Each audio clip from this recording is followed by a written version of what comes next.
അദ്ദേഹത്തിൻ്റെ ഉള്ളിൽ ഒരുപാട് അമർഷമുണ്ട്, അതെനിക്ക് മനസ്സിലായി. എന്തമർഷം? പസാരി സാർ പോലീസിന് ചെറുതാ, മാഫിയക്കാണ് വലുത്. അയാളെ കുറിച്ച് എന്താ കരുതിയിരിക്കുന്നത്? എന്ത് തന്നെയാണെങ്കിലാ നിന്നേക്കാൾ മൂത്ത ആളല്ലേ, വായി തോന്നിയത് വിളിച്ചു പറയണ്ട. മൊത്ത ഡിപ്പാർട്ട്മെന്റിന് വേണ്ടിയും ഇത്രയും ചെയ്തൊരാളെ ഡിപ്പാർട്ട്മെന്റിലെ ആൾക്കാർ തന്നെ ഇങ്ങനെ സംസാരിച്ച ദേഷ്യം വരാതെ വേറെ എന്ത് ചെയ്യാൻ പറ്റും? എല്ലാം അറിയുന്ന പോലെ സംസാരിക്കല്ലേ. അറിയായിരിക്കുന്നല്ല, അറിയാം. അതുകൊണ്ടാണ് ഇന്റലിജൻസ് വിംഗിൽ നിന്നേക്കാൾ മുകളിലുള്ളത്.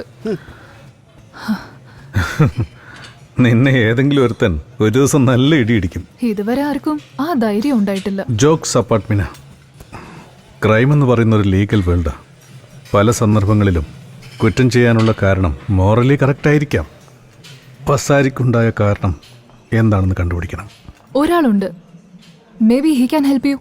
Bajrangi, a suspended cop. ആദ്യം ഒരുമിച്ച് വർക്ക് ചെയ്തവരായിരുന്നു, പക്ഷെ ഇപ്പൊ ശത്രുക്കളായി. ബട്ട് ബി കെയർഫുൾ ശിവ, അവനൊരു മെന്റലാന്ന് വേണം പറയാൻ.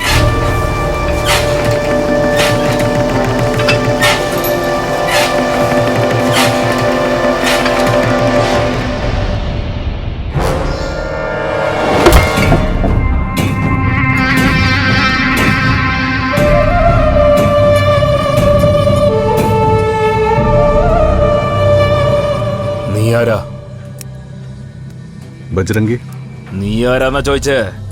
ശിവാജി.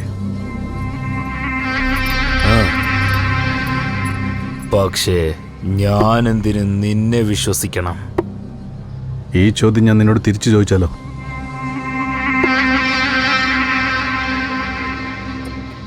പസാരി പോലീസുകാരെ കാട്ടിലും അണ്ടർവേൾഡിലാണ് കൂടുതലും ഉണ്ടാവുക. അവൻ സത്യം പറഞ്ഞ അവൻ അണ്ടർവേൾഡ് ഡോൺ നായക്കിന്റെ ഒപ്പം കൂടിയിരിക്കുക. പക്ഷെ നായക്ക് കുറെ മുമ്പേ റിട്ടയർഡ് ആയി പോയതല്ലേ? പോലീസ്, പോളിറ്റിക്സ്, മാഫിയയിലുള്ള ആൾക്കാർ പുറത്ത് കാണിക്കുന്നതൊന്നും സത്യമല്ല. It's just A show man.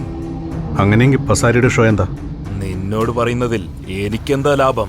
Information correct ആണെങ്കിൽ ഗവൺമെന്റിൽ നിന്ന് റിവാർഡ് വാങ്ങിച്ചു തരാം. റിവാർഡ് പൈസയ്ക്ക് വേണ്ടിയല്ല, എന്റെ പക വീട്ടാൻ വേണ്ടി ചെയ്യണത്. എങ്കിൽ പസാരിയെ കുറിച്ച് അറിയാവുന്ന എല്ലാം പറയും, കള്ളം മാത്രം പറയാൻ പാടില്ല. പസാരിയുടെ സത്യത്തിലുള്ള നുണയെന്താ, നുണയിലുള്ള സത്യം എന്താന്ന് എല്ലാം പറഞ്ഞുതരാം. ബജ്രംഗി പറഞ്ഞതിൽ ഏത് കള്ളമാണ് സത്യം, ഏത് സത്യമാണ് കള്ളം, അത് മാറ്റിവെച്ചേക്ക്.